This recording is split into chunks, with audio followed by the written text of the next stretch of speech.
दी जाए। अब वो इसमें आदमी कहेगा कहाँ लिखा है क्यों ना। नोटिस का मतलब ही यही होता है, अंतरिम रिलीफ एप्लीकेशन नोटिस। तो उस पर सरकार जवाब देगी कि लिया जाए कि नहीं लिया जाए। तो जितने भी राज्य हैं वहां की सरकार आगे यही तो कहेगी कि माय लॉर्ड आपका ही ऑर्डर था, हम तो ले ही रहे, आपका ही ऑर्डर था। तो अगर रिलीफ मिलेगी तो उन्हीं को तो मिलेगी, उन्हीं राज्यों को तो मिलेगी। बाकी राज्यों को तो रिलीफ, ऑल ओवर इंडिया को रिलीफ तो तब मिलेगी जब रिव्यू में कोई फाइनल ऑर्डर आ जाएगा। ऐसे तो स्टेप बाय स्टेप ही मिलेगा, किसी को भी मिलेगा, जो आया है उसको मिलेगा। अभी हम उत्तराखंड की एमए लेकर जा रहे हैं, कल परसों डाल देंगे।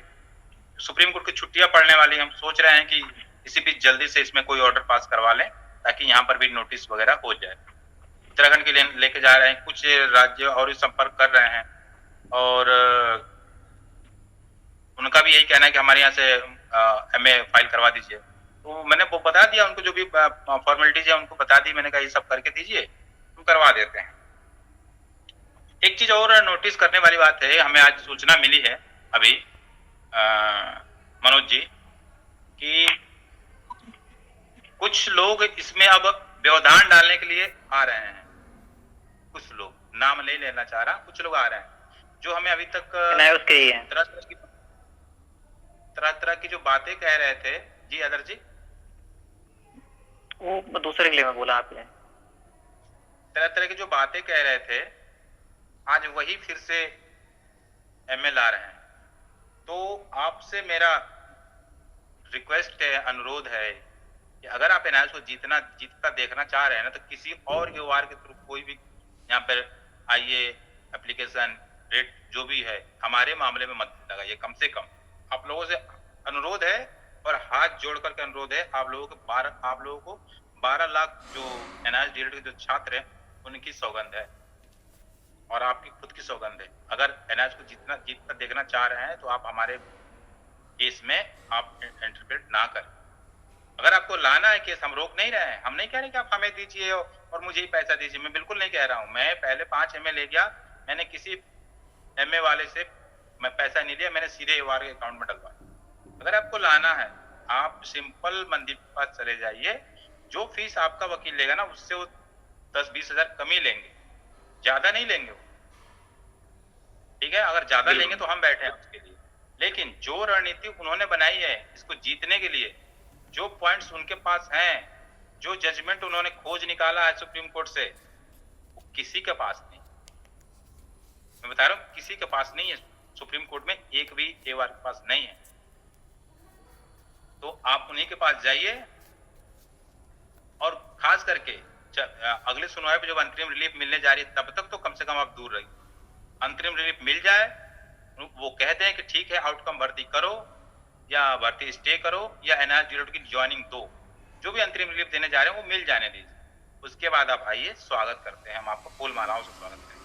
लेकिन इस बीच कम से कम ना आए, इससे आप तो डूबेंगे, 12 लाख को ले डूबेंगे। और अभी तक के जो हमारी मेहनत है, जो हम लोगों ने इतना सिर दर्द लिया हुआ है, जो हमारी जो मेहनत है, पैसा तो आपका लगा है, लेकिन जो हम लोगों ने मेहनत की वो सब बेकार हो जाएंगे। अगर आज भी आप लोगों की हमारी बातों पे यकीन नहीं हो रहा है तो आप देखिए हम कहां से चले थे और कहां आए हैं, क्या थे और क्या है आज। कितने महीने लगे आदर जी, कब केस फाइल हुआ था आपका ट्रांसफर पिटीशन?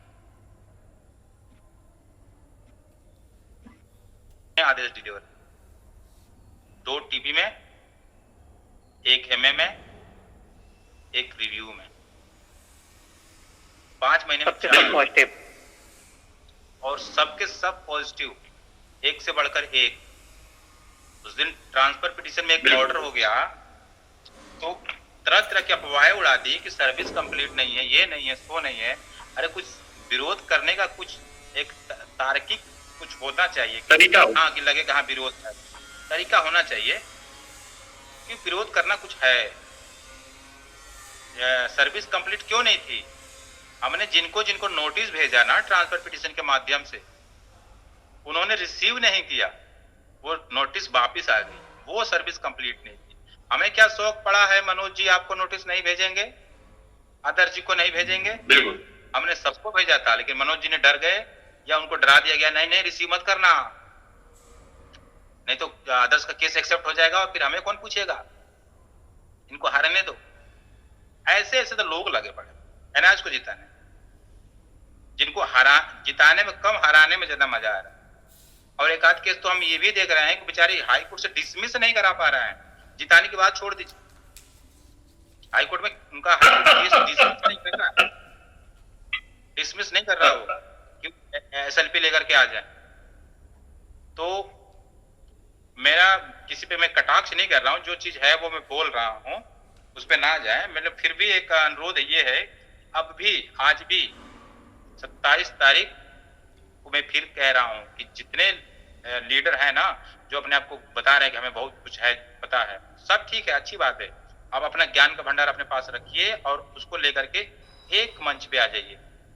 मेरा रिक्वेस्ट है, मेरा अनुरोध है, एक मंच पे आ जाइए, मत कीजिए हमसे बात, कोई बात नहीं। अगर आपको हमसे बात करने से आपका ईगो हर्ट होता है, आपने किसी के कहने पे हमको बुरा भला बोल दिया है, हमें कोई मतलब नहीं है, कोई फर्क नहीं पड़ता हमें आपके बुरा बोलने से या गाली देने से, मुझे कोई फर्क नहीं पड़ता है।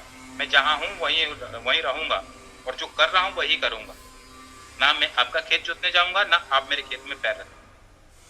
तो आज भी फिर से मैं आप लोगों से ये प्रस्ताव रखता हूं कि जितने भी लीडर हैं, Assam, Bengal, Bihar, Orissa, Uttarakhand, all over India जितने भी हैं, एक मंच पे आ जाइए, एक युवा रख लीजिए, फीस आप उनको अपने हिसाब से दीजिए, जो सीनियर लाना वो ला दीजिए।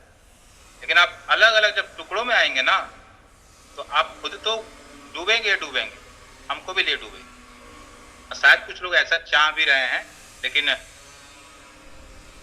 करते हैं। अच्छा, उस पर बातचीत होगा, उनकी जो उस पर बातचीत होगा, उस पर भी प्रश्न है हमारा।